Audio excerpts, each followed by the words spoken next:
Hello everyone, I am Prashant Wakhare. Would like to discuss with you about the Python coding language. Most of the viewers would have heard about the demand of Python programming language, Python developers, and would want to learn the language. But before diving deep into this language, it is important for all of us to get introduced with the language and the approach required to learn any language. So before learning any language, it is important to take this insight of the language. We must get our core, basics and fundamental rights. If our basics are right, then only our foundation will be right. Once the foundation is right, we can develop advanced structure over that foundation. So if you have right basics, right core, right logic, you can create anything. You can develop our own functions, modules, libraries, applications or project using this approach. So this approach will help you to learn any language or switch from one coding language to other. So to begin with, we must first know about the creator of the Python programming language. So Python was developed by the scientist named Guido van Rossum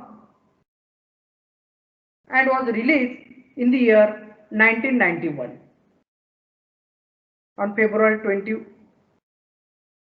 Python is widely used, interpreted, object-oriented and high-level programming language with dynamic semantics.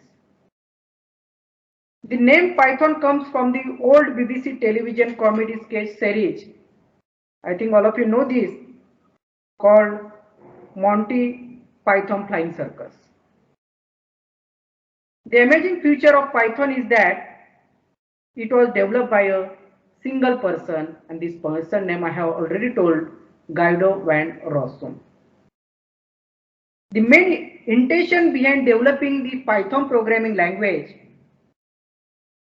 to have an easy and intuitive language.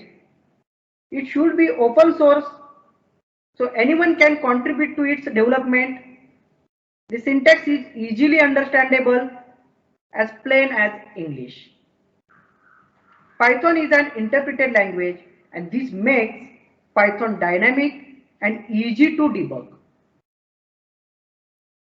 So this vast advantage of Python has led to its popularity and has been used to develop technologies like data science, machine learning, deep learning, artificial intelligence and IoT, that is Internet of Things.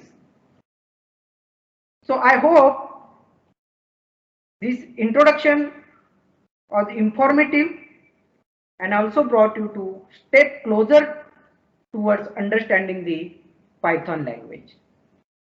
Thank you.